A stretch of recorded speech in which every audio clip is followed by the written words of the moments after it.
Okay. No problem. Okay, great. Well, I'd like to thank you, Reverend Steve, for including me and for giving everybody such a breadth of time to speak their truth. And so I'm just going to share about Think Rounds. We're a 501c3 nonprofit in San Francisco. Our code of ethics is Earth is home, humans are family. Our mission is to cultivate the fullest potential of home and family through art and science. Yeah, it's not there. So I would like to present Building Heaven on Earth, the art and architecture of Think Round's twin visions, the Paradise Project and the Center for the Human Family. My name's Heidi Hardin. I'm the executive director of Think Round, Inc. And we're just afternoon on August 11th at the Interfaith Awareness Week. So our twin visions are to create the world's first center dedicated to restoring and healing the human family, to transforming San Francisco's former shipyard into a globally recognized hub for unity, arts, and wellness, and 3, to create a new chapter in civic transformation and global leadership. So these are tiles that children that we taught in elementary school about the shipyard, past, present, and future. So our twin visions are building the Center for the Human Family and housing the center or the Paradise Project on the 3rd floor. The Center for the Human Family is conceived as a destination for prayer and meditation, art and science, health and healing, including conflict resolutions of all kinds, human spiritual evolution, the planet and her people. It's being created virtually. The Center for the Human Family is being created virtually and will be available soon over the World Wide Web, thanks to hundreds of interns from around the world who are working with us on a daily basis to make this so. And the Paradise Project, I'll speak about that. It's a personal project. I've been painting portraits of families from around the world who are practicing the 10 major world religions for over 20 years. So we're more than halfway through, and we'll be inviting everyone to part 5 of this, which includes Indigenous families. But I'm going to show you the dream that Think Round has, and hope you get a glimpse of how big and spectacular this will be as God makes it so.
Can't hear you.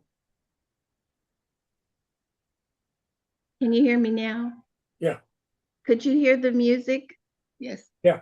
Okay, good. I hope this has piqued your interest in this amazing vision that was, as I said, downloaded by my higher power during a grant writing session for the Paradise Project. And I had been serving on the Citizens Advisory Committee for reuse of the shipyard and knew what was going to be happening there.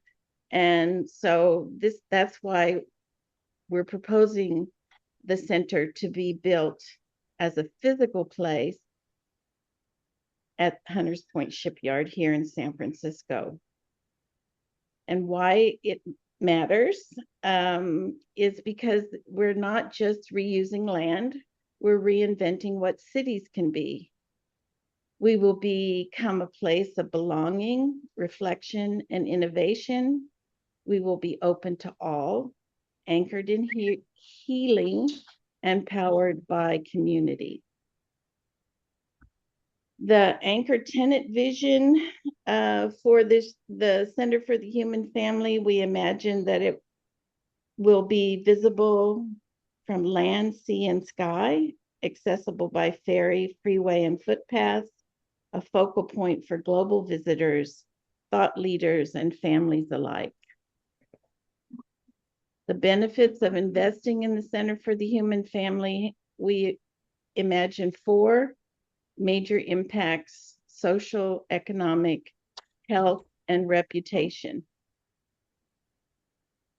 So building social impact will mean building community and inclusion. Welcoming venues include restaurants, cafes, culinary academies, galleries, performance spaces, and encourage local engagement. We'll have multicultural, intergenerational, and interfaith programs to promote equality and belonging. The economic impacts: stimulating local economy and job creation.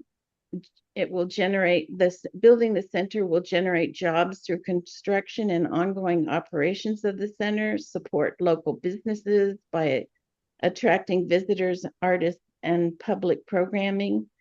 In 2022, the San Francisco tourism generated $522 million in taxes and fees, 103% increase from 2021. In 2023, tourism supported jobs growth by 95% to 53,000, which is still below what it was in 2019. So we really believe that we can become an international destination that will enhance the economic and job creation of this city. It will also impact the health of the community by advancing well-being. We repurposed a Superfund site into a national model for healing and wellness. A Superfund site, for those of you who don't know, is one that's contaminated by use. In this case, the Navy buried oil and in storage tanks that are now leaking. They scraped lead paints into the water. It's one of the most toxic places in the country, even in the world. So repurposing the Center for the shipyard as a destination for the Center for the Human Family is a model that can't be replaced. We'll offer on the second floor, trauma-informed environments to prevent and heal adverse childhood experiences. We'll promote physical and mental health through recreation, recovery, education, and family support, and improve public safety by addressing the root causes of trauma and disconnection. San Francisco has suffered just terribly from news reports about what's happened, especially during COVID. We hope that the center will position the city as a transformative force for community-based redevelopment. It will strengthen San Francisco's reputation as a global leader in culture, justice, and healing of individuals, families, communities, nations, and our shared home, the earth. We believe that,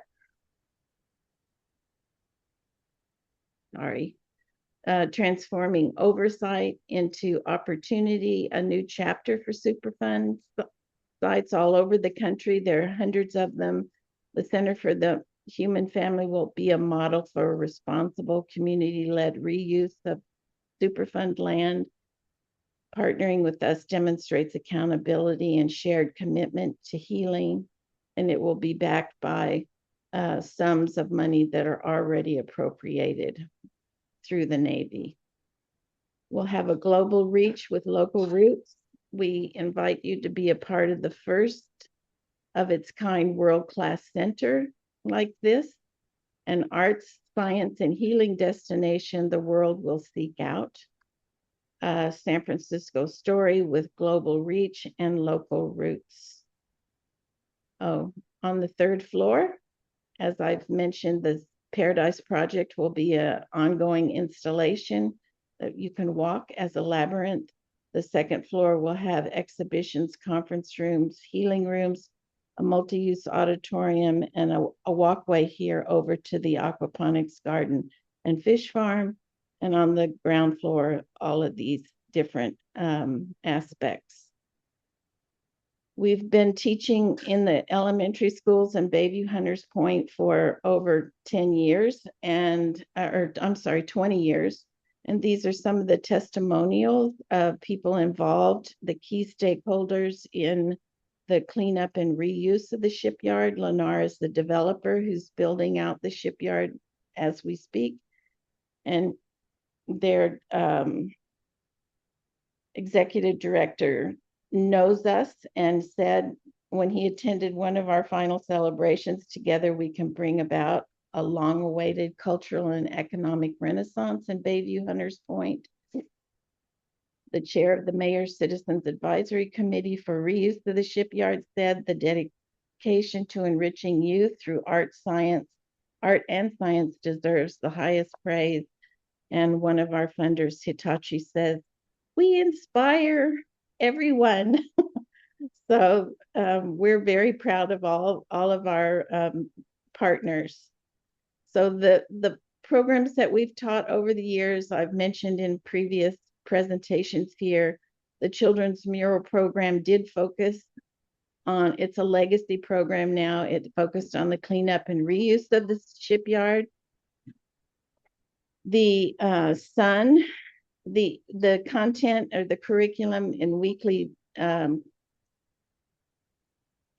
presentations focused on sun, earth, air, water, soil, plants, animals, and people. And then we talked about the shipyard past, present, and future.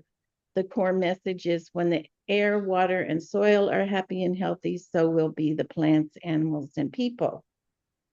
We had a second-year curriculum, the Kids Environmental Education Program, where we took children out to the shipyard and they did environmental experiments with the help of the Navy and the cleanup team doing the cleanup, and many other people, to assay the air, water, and soil and learn how it's being done. So these children, their families, and the planet have been the thrust of our heartstrings, and bringing this kind of environmental literacy to the hearts and minds of people around the world has been something we've done for over 30 years. So this is the consequences of global warming are upon us in ways that we foresaw, but didn't expect it to be happening so soon. Now we're up against it, and we want to move ahead with sharing this information globally. While I was teaching these children, they were teaching me that it takes a village to clean up and reuse one's own toxic childhood. I had a very traumatic upbringing, chaotic, adverse childhood experiences are known today as ACEs.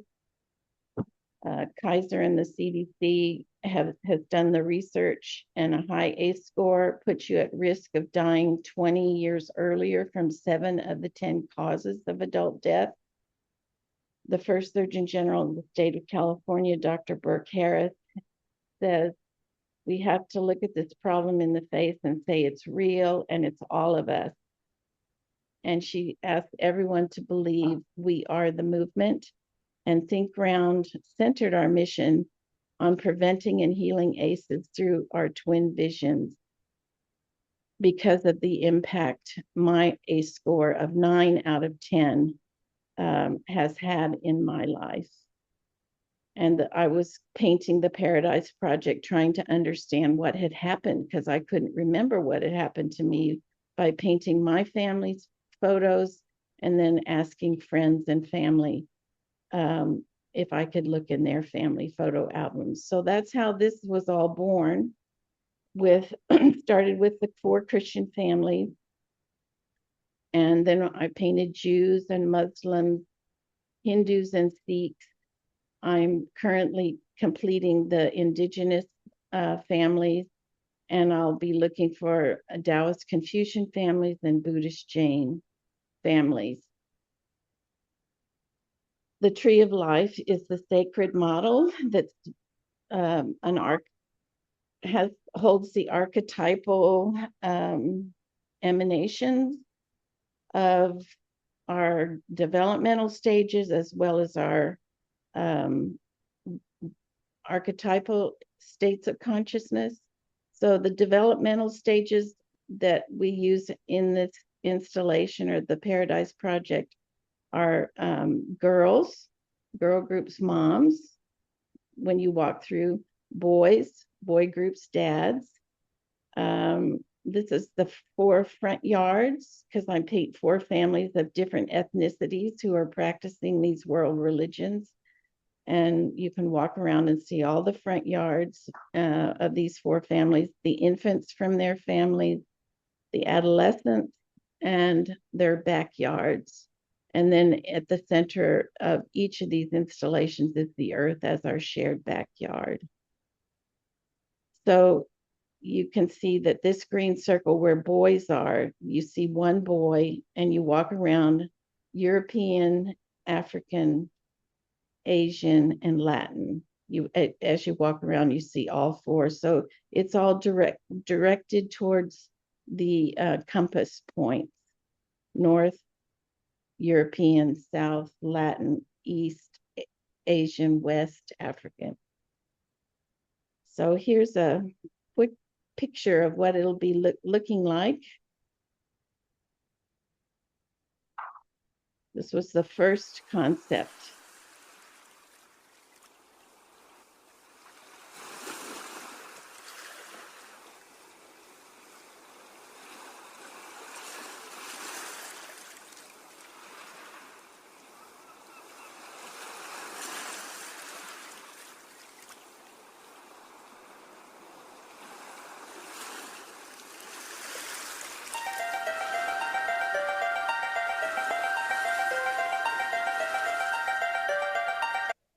So you get the idea, I hope by now. Just I don't want to go through this. This is 5 minutes, but here's a 1-minute overview of all of it, and it tells all the key parts.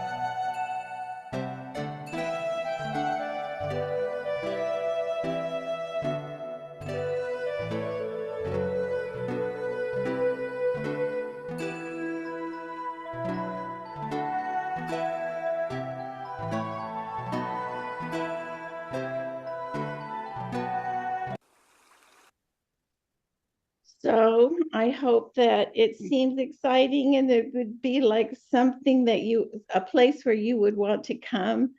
And we'll just talk quickly about Dr. Spencer Wells, who gave us proof that humans are truly family. And he wrote a book called The Journey of Man, a Genetic Odyssey, that tells the story of our ancestors' journey out of Africa onto the rest of the world. And he says there is a primordial atom found in the Y chromosomes, passed from male to male through a genetic marker mutation that maps our ancestral journey and our ancestral connection, and a primordial Eve that's found in all mitochondrial DNA of women. So the center is conceived to be an Afrocentric focus, where we walked out of Africa onto the 7 continents, and there are many, many, many connections that will be available through the virtual center as well as the physical center. In our healing rooms, we'll feature, we already have this available online. Yoga, meditation, aromatherapy. You can take the ACE quiz, the Adverse Childhood Experience quiz, on our website. We have a chat bot that will guide you through the test. Turning the Tide of Trauma is our trauma provider. It's the program that helped me unpackage an ACE score of 9 out of 10. And we'll have other creative ways for being motivated to heal. So what are adverse childhood experiences? The top 10 are these. If you answer, yes, I had these before in my life, before the age of 18, then that's a point on your ACE score. So it's important because they're beatable and they're treatable, and at the center we'll be focused on healing parents with adverse childhood experiences to prevent intergenerational and epigenetic transmission of ACEs, because we know trauma gets stored and changes the way DNA is read, and we can stop that from happening and improve health across a lifetime from these causes of adult death that are associated with a high ACE score. And a high ACE score is 4 or more. If you answer 4 or more of these, you should get help to clear this up so that you don't end up with these kinds of illnesses. And Robert Bloch, the former president of the American Academy of Pediatrics, says that adverse childhood experiences are the single greatest unaddressed public health threat facing our nation today, and it's very, very expensive. In 2008, the cost added up to $120 billion, $124 billion in the United States. In 2019, America spent $748 billion on ACEs, the kinds of impairments that they cause across a lifetime to adults. So preventing and healing ACEs is a priority for the CDC, the NIH, the state of California, the Center for Youth Wellness in Bayview Hunters Point, and for Think Round, Inc. And as I mentioned, Turning the Tide of Trauma is our trauma incident reduction program. It's peer-based, it's free, confidential, non-religious, and non-medical. And I'd like to invite everyone to the next installation of the Paradise Project, First Families, Families First, Indigenous. It's part 5 of the Paradise Project, and it opens on October 8th. The reception will be October 11th from 3 to 7, and we'll have artists, family, and keynote talks at 5 p.m. via Zoom and in person. I will put in the chat how you can access our most recent newsletter, and it has links to all of this. And you can RSVP for the link, and you can meet all of these people. We have a Zulu family from South Africa, a Mizo family from India, a Choctaw family from North America, and a DeSanto ethnic group from the Amazon in Brazil. So why am I creating this? Why have we put all this time and energy into this? Because we want to mark the end of marginalizing the issue of childhood trauma. And no one's been more traumatized than Indigenous people, but especially by faith providers. And so that's what the keynote speaker will be talking about, is how colonization has impacted Indigenous families from all over the world. All of these women who are participating, these women here, they've all been baptized. So what does that mean, and how do we temper and redirect hard feelings so that people can heal from this onslaught of change and cultural denial? And we also want to mark the end of the suppression of women and children in the US and around the world, and celebrate the heart of its cause and hope for its cure, home and family, because all of hate is learned at home. We want to prevent and heal parents who've learned from their parents to be fearful. People don't have to be fearful. They can expect love and support, not fear and control.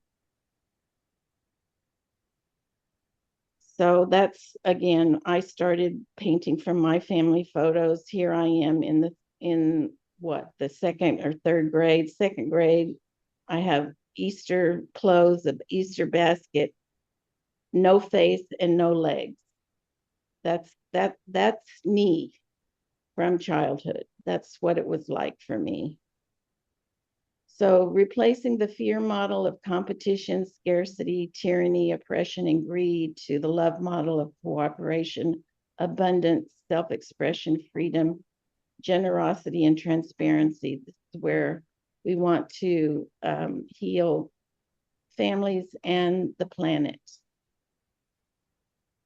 So just asking, who first taught you to love? It was your parents, I'm sure, or your family members, then your priests or imams or rabbis or whatever faith you grew up in. This is how I felt when I was in the 6th grade. This was my stepdad, the batterer. I just can't tell you how hard my childhood was. And it was through my art that I found that I had gotten burned as a child, but that I had an inner teacher, a holy guardian angel, a higher power that loved me, and that I could carry a message of how to prevent and heal ACEs for the human family. Because I grew up with this kind of screaming in the house, and stop that crying or I'll give you something to cry about. And I think most kids in my generation heard that from their parents. My mother meant it. And I learned how not to cry because she slapped me until I stopped crying. So this is, the point is that we do have a choice to assist each other in remembering that we're deliberate creators capable of and responsible for manifesting heaven on earth here and now. And we do that by cleaning up our internal guidance system and finding that love within ourselves, that I was trained to focus on the outside, not what was guiding me from the inside. And I'll just close with this little poem by Maddie Stepanek. I don't know if you all know this child. He was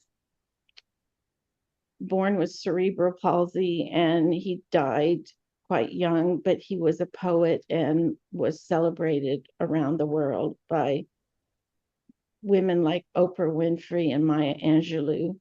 So his struggle has so helped me get heart-centered. He says a heart song doesn't have to be a song in your heart. It can be your message, your healing.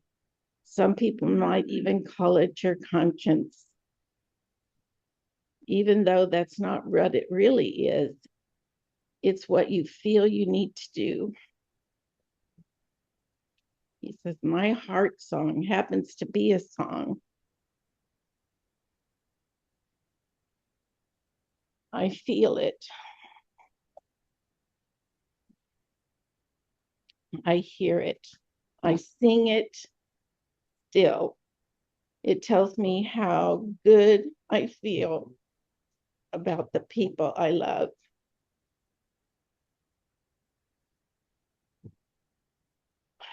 It tells me to keep going, to keep trying, to keep singing. It reminds me that I am never alone. So I invite everyone to be a part of the healing and join us in building the Center for the Human Family. It's a destination for a home for all. And we ask you to join the movement, and you can help in these ways.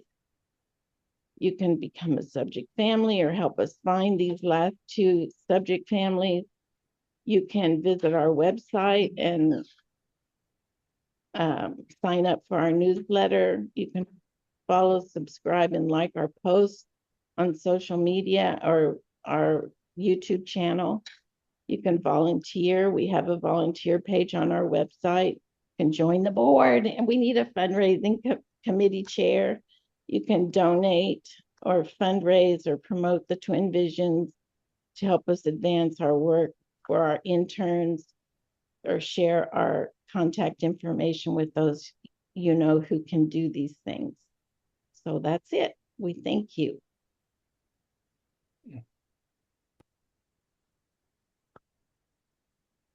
You have done some incredible work.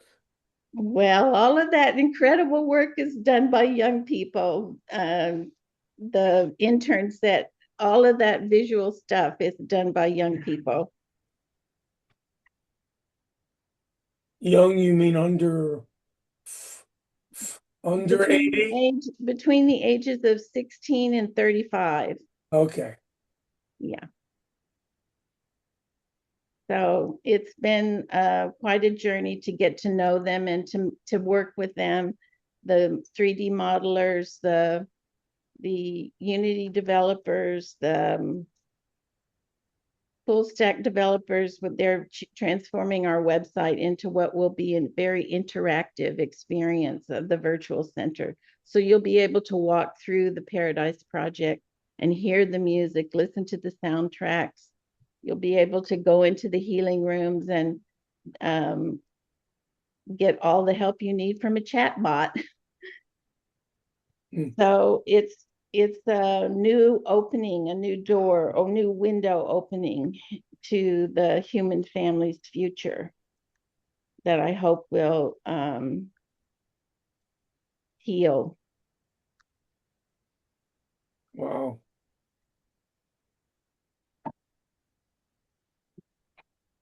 I hope that if anybody has questions, I know Miss Ruth has been a stalwart supporter, and she has an excellent eye for all things visual. So she's helped us with our pitch deck. She's helped us with our with everything we do. So thank you, Ruth, for being here. Thank you. Every time I never tire of seeing the film and the possibility of it. I don't believe there's any other place like that in the world, Heidi, that combines all those elements. Of course, like in Jerry Maguire, she says, "You had me at hello." Well, you had me at the Interfaith Paradise Project. That was my first interest in it, but then I got seduced by the entire project and the fact that how much I've tried to bring interfaith into mainstream through music and the arts, but you've also created a physical place where the well-being of the family is not just made possible, but it's celebrated. So all the things that seem to be separate in life come together in a center, where whether it's the hydroponics or whether it's the culinary cafes of food from all over the world, or whether it's the history of someone walking out of Africa and then how we can understand who we are today based on that first footstep, which we forget all the time when we talk to other people. So I think it's just an incredible project, and I've watched as Heidi has gathered the interns, from all over the world who meet regularly and who have this code language down pat. It's just like we would learn another foreign language. Well, they speak that language. I don't know what that language is, but they talk to each other in a way that makes them, gives them the capability to create a virtual reality, so we can not just in our minds envision the Center for the Human Family, but we can actually see floor by floor. We can explore it.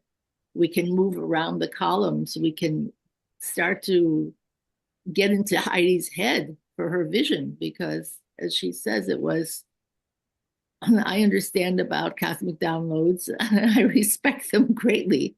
And I also know that I can see how difficult it is for Heidi to talk about her childhood even now. She gets re-stimulated, but we've had conversations about this, and she knows that was the burden that she accepted, because what is going to come out at the other end is this incredible center where people can go for learning, study, inspiration, and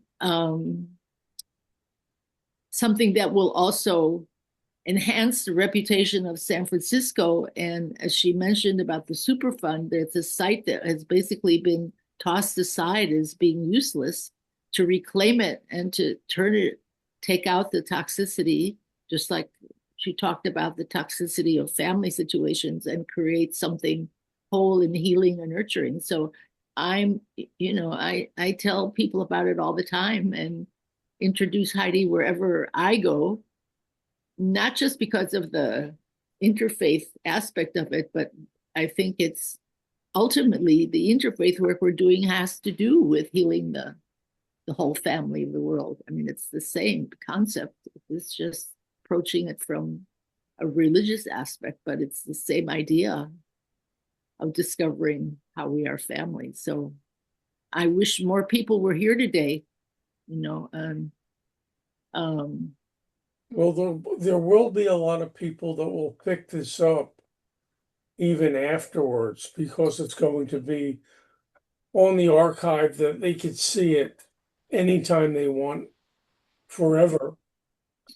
But the one thing that has always interested me is the people that were told, no, you can't do this, and they did it anyway. Whether it was in my presentation yesterday, whether it was the Wright brothers or any Columbus, well, you can't go around the world, you'll fall off. somebody had an idea and believed in it well enough, strong enough to direct them beyond the doubters. In the book that I wrote, Ignore the No, I know more people who could not get through their problems in life because they were still holding on to those childhood things that were, no, you can't be, no, you're no good, no, you're too short, too fat, too whatever, too ever. And once we get and find a way to get over that kind of self remembering of what we were told that wasn't true, we get to do some wonderful things. This project is just absolutely Awesome. amazing. Awesome. And how you've depicted it. I don't know who the graphic artists were, but God bless them. You? Is that all you? No, no, it's none of it's me. It's all these young people. The art is hers, but the actual portraits that she discusses about the families and the installations, that is all Heidi. Yeah, those paintings are all mine. Okay. But the vision and the layout of the center and the aquaponics garden, the fish farms, the exterior spaces around it, all of that is all been done by young people who know the language of coding and can present these virtual worlds in the physical for us to imagine. Heidi, I think you should, to make it even more real, I think you should tell them some of the financial, you have a page in your pitch deck that talks, I mean, that's when you get down to the nuts and bolts of how does a center like that get built, it requires massive fundraising. But once she gets the approval of all the city side of it, the permits and she already has the mayor and other people. She's already talking that with those people. So, but the next major thing is to get, I would hope, a major company. I would hope Jeff Bezos, didn't he make his money in San Francisco? I mean, he could write you a check overnight for this and still have enough money to go to the moon. Well, if that's what, we imagine a benefactor, a billionaire benefactor, whether it's Jeff Bezos or his wife, his former wife, McKinsey, or Bill Gates. Bill Gates, his wife, or the guy that has the Salesforce building. What's his name? Benioff. So all of them, and Facebook guy, what's his name? And his wife, she's a doctor. She knows about ACEs. So we just believe, and we know in our heart of hearts that God is going to deliver in a way that public-private partnerships will make this possible. Because there was a decrepit port city in Bilbao, Spain, and the Guggenheim built their Bilbao Museum there, and it transformed the city into this international destination that's incredibly popular and profitable for everyone. So we've seen it already happen around the world, and we believe that our vision is worthy of a similar investment for a similar or even brighter return, because healing people's insides is how you get to heaven on earth. And until everybody's willing to join the movement to heal what's broken within them, then they're always going to be held by those limitations that they learned in childhood that were not true. And if it weren't for that Turning the Tide of Trauma program, where I began healing my ACEs, I couldn't be here talking to you today. And it took me 5 years to go through all of mine. Some people go into that program and they're done in 6 months or 4 months. But someone with a heavy load like I have, I'm still working on my ACEs, but she got me to the point where I could take off the paper, because she saw my map of the Paradise Project, and she said, Heidi, when are you going to get this off the page and put it into the world? And I said, well, I don't know. And that was early on in knowing her, and here I am. When was that, Heidi? Back in 2015. So it's taken 10 years for me to be able to put all this out there now. Unfortunately, I had been appointed to the Citizens Advisory Committee for reuse of the shipyard. And so I knew what was happening there, and I could see what the transformation was going to be. And unfortunately, the Navy didn't oversee the initial cleanup and reuse. It was all squandered and corruptly absconded with. And now they're redoubling their efforts. And it gives us the opportunity to be a part of what's going to happen and ask for that kind of transparency and community healing. Because the whole neighborhood in the Southeast sector has been traumatized by the closure of the shipyard and the aftermath of having the Navy having been there for so long and contaminating the property. Heidi, when the time comes, they clean it up before you take it over. Well, they've already told us that you'll never be able to plant anything in the ground. Oh. So everything that we're planting will be above ground. That's why the aquaponics and fish farms will be above ground. It's all self-contained, and it will be perfectly safe and healthy. And that's the only way you can reuse a shipyard like that and property like that. But it's 750 acres of waterfront property in San Francisco, in the best part of the city where the weather is perfect all the time. So there's no reason not to do this. Yeah.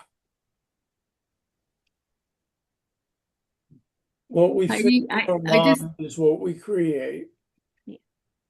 I have a suggestion that when you do start construction, yes, that you put up several cameras that record how it gets made.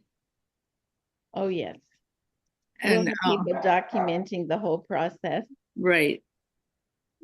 And not just about the building construction of it, but also that you record and film significant meetings you have with people as you're doing it. Well, I've seen you do that with your project at the Parliament for the World Religions. You were recording many of your interactions, and I just am so grateful to have the pleasure of observing your process, and it's important. Yeah, I think that when something is finished, people lose part of when they only see the finished product. They don't understand the actual construction and manifestation of it. And I've seen some films recently of architects who show you what the building looked like when it was just foundation, or just walls without anything in it. And then they took you through the process of how it became what it is today, and how the walkways were created with a certain intention in mind of, for example, of creating curves in the walkway so that when people go through it, it's also a symbol of their lives. There are no straight paths that any of us have. And so it's a way of simulating human behavior through the architecture. And those are things you'll be, especially because of the building, the Center for the Human Family, you'll be able to explore that once you start building. So I think all of that is going to be precious, you know. Well, thank you for reminding me that that's always been the intention. We have installed the first public art works out at the shipyard in bench backs that children made, and telling the story of water.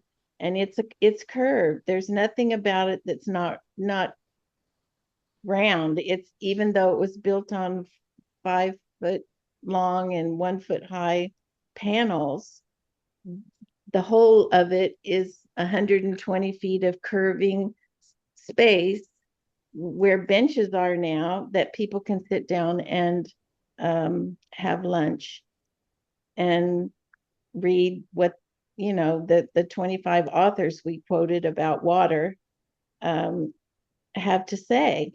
And it's so extraordinary. And we want to do that same kind of thing all through the shipyard, and actually out of the shipyard into the community, to connect it to their community cultural center. So we have all these big ideas, and we have you know, 5 elementary schools in that neighborhood where children just love, and their families love to make these things, and they're so beautiful. So why not? Let's just do it. It's going to be so great. And it'll be a model for families and Superfund sites all over the world. Yeah. That's the beauty of it. You have ideas that seem like, are you kidding me? And then it becomes a reality. And people look back and go, how did you do that? Yeah. Well, when I did the first installation, there's 78 portraits in each of those installations. And most artists say, I could never have done all those portraits of one installation. And here you are building 7 of them. Yeah. So I do that because if I don't have something really creative and heartfelt to focus on, then I get into those old ideas, and I get stuck. I get traumatized again, and I'm depressed and back in bed.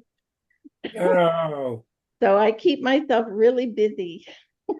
Heidi, you're a visionary that needs to be heard. Well, I mean, whether it's somebody that's on this program today or someone that'll see it a week from now or next year, you're going to get more people involved because of who you are and who you attract to you. And you don't even know how it's going to happen, but it will. well, believe me, Reverend Steve, I could never have imagined that we would have attracted over 5,000 interns. Over 5,000 kids have applied, and we've had about 500 sign up and work on it over the last 3 years. So it's, who knew? That's right. And it started with 1 or 2 interns. And then they told me what else we needed to add, and what else we needed to add, and what else we needed to add. And so here now we have all this happening. So it's a process of manifestation. Yeah. I really believe that it's come out of the emanations of the tree of life, and focusing on the tree of life, and centering it on home and family. And the center of that home is our planet.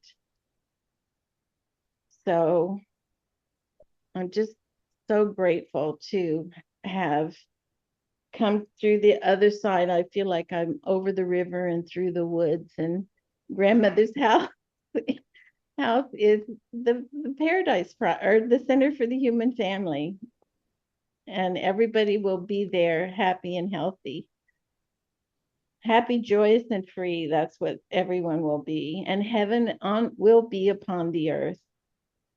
And with CRISPR and all AI mapping of all the proteins that DNA can generate, we won't have illness. We won't have aging.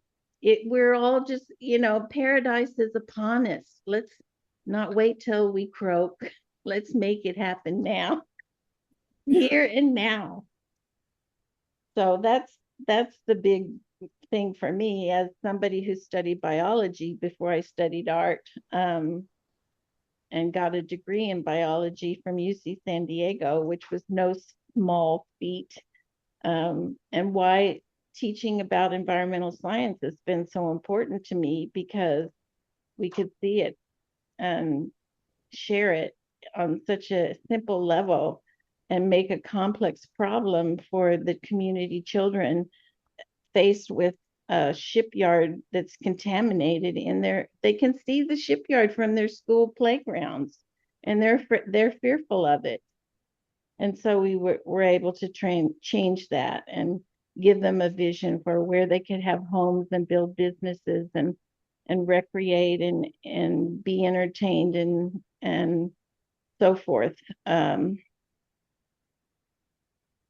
So God has been very good to me, and recovery has been a big part of that, and women like Ruth sharing their wisdom and experience, strength, and hope. She's just been a blessing. She doesn't like me to tell you that she's my fairy godmother, but for me, she is. Well, remember, she's only 42. I know. So she's my fairy god sister.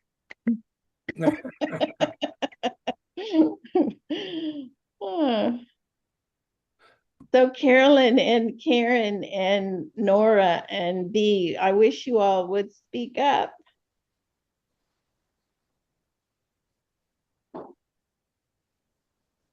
We got a quiet group today. Yes.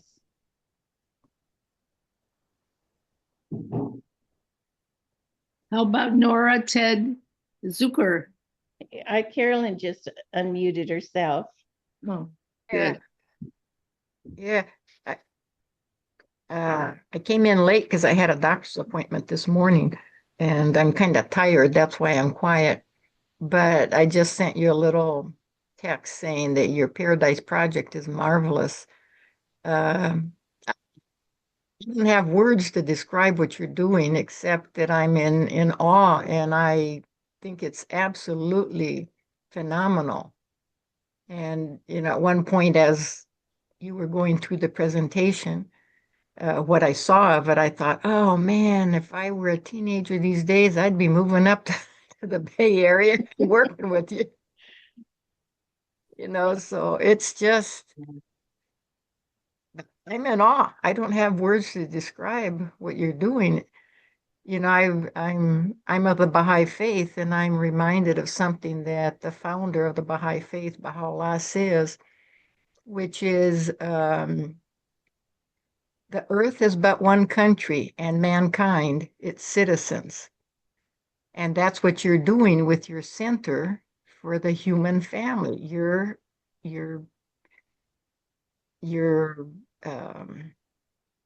bringing everyone together and looking at the planet as our home.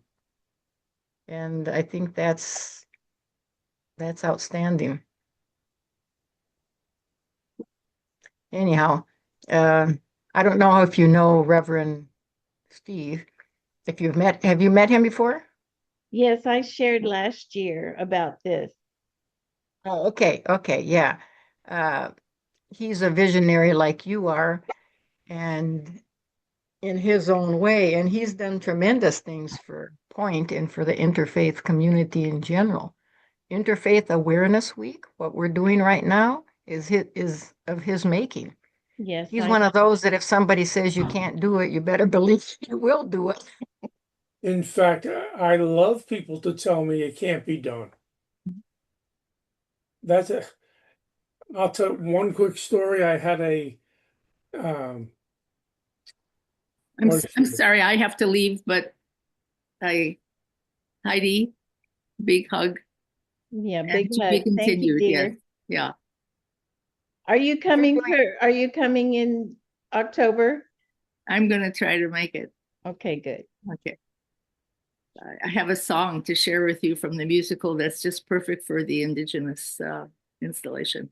Oh, good. Okay. So we'll make sure it happens. Okay. Ruth, you're doing a program this year too, right? Yeah. They'll have a musical at the new complex. On the last day, at the end of the day on Saturday. I hope everybody here will join. Yeah. Yes. I saw your name when I was going through everything to see what I could go to. I'm also interviewing Rabbi David Rosen on Wednesday at 10 o'clock in the morning, and I urge you all to come, because he really is there is no other rabbi from the international community who has been more involved in every institution and organization that has ever been established for interfaith dialogue. And he was knighted twice by both the English government and by the Vatican for his work. And he has the breadth and width and depth of understanding, because he's been doing this for almost 50 years in places around the world. So, and he's my mentor. He's my mentor in this field. And so I know him well I figured out 33 years already. So I'm so glad he agreed to come and to share. And I'm gonna there will be a few videos, but also in between the videos where I'll be asking him questions, and then the audience will also be able to ask questions at the end. So it's going to be I think, a unique program. It's on Wednesday at 10 o'clock. At 10 o'clock, yeah. So, gentleman from Israel? Yeah, in Jerusalem, right? Jerusalem, yes. Oh God, I love that city. Yeah. Okay. All right, everybody. Be well. Bye, love. Good to see you. Be interfaithful and multiply. Yes. Absolutely. Heidi, thank you. My pleasure. Yes.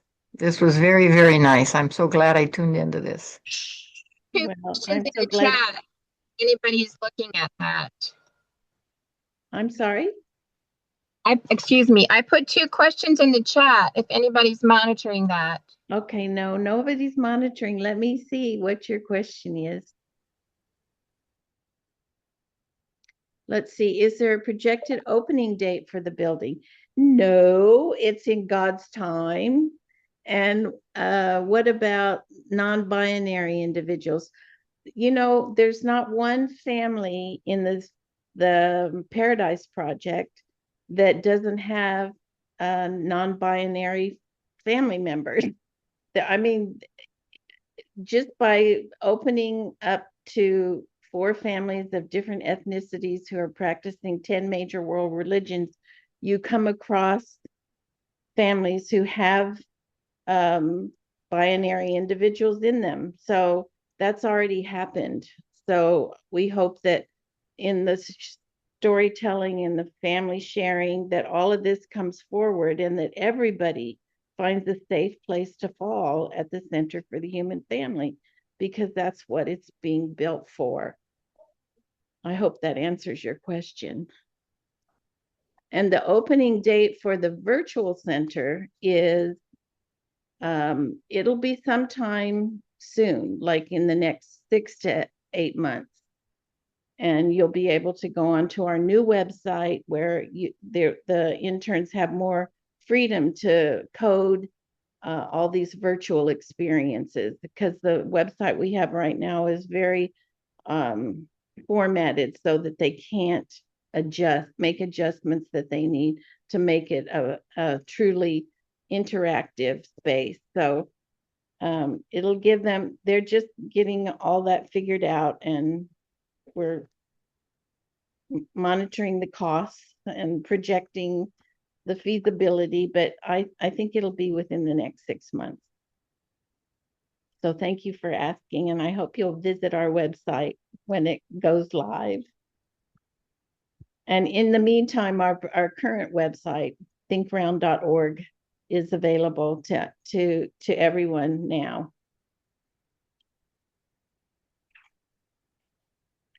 And could you put up that page again where it gives what's happening October 11th? I was going to take a picture of it so I could remember everything. Sure, absolutely. And it took me a while to get my phone.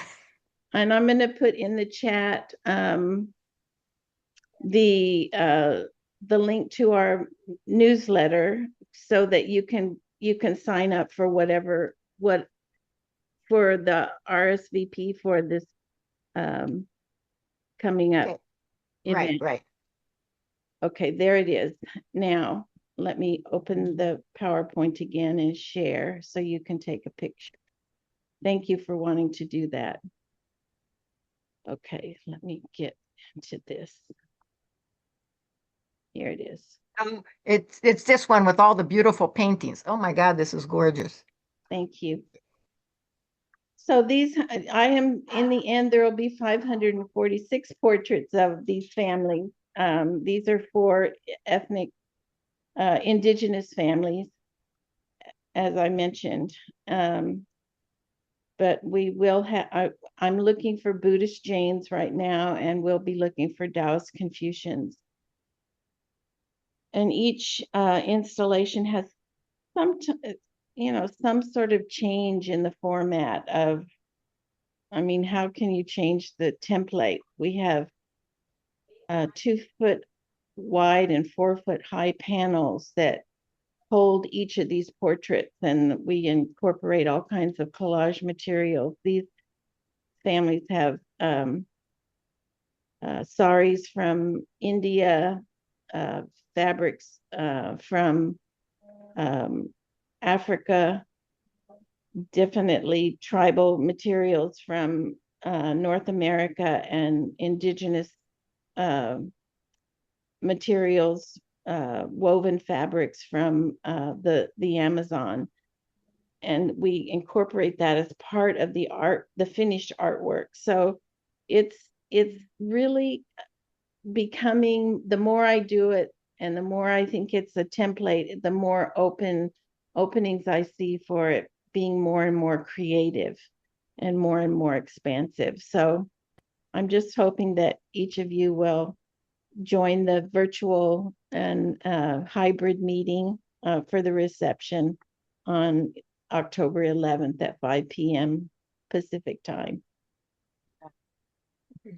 I'm going to have to look at my calendar. That's why I wanted to get a picture of that and go check and see, because I have so many different things going on. But by the way, just out of a piece of curiosity, I grew up in Brazil, but in southern Brazil, in Curitiba, Paraná. But I've been to the Amazon years ago while it was still more intact. And it was beautiful. It was absolutely, oh God, I loved being in Manaus and going out on the rivers and stuff like that. Well, when you look at the statistics of that river, it's just part of the planet's lungs and its bloodstream. And if it weren't for the Amazon, we wouldn't be alive. And what we're doing to it is sinful. So the more we heal ourselves, the less we can do that kind of thing to anybody, any person, place, or thing on the planet. So join the movement to prevent and heal ACEs. So we can all live happily ever now, not happily ever after. Thank you so much, Heidi. My pleasure. Thank you, Steve. I'm going to leave a bit early so that you can go get a cup of coffee. I pray for that every day now. Okay, sir. You're so kind. Thank you. And Bea and Karen, thank you. And Carolyn, thank you for being here and for speaking up. And Thank you asking for presenting this. Well, it's my pleasure. It'll be an annual thing until it's all done. Absolutely. Fantastic. Okay. Fantastic. And end your recording. All right. Let's see. How do I do that? Stop.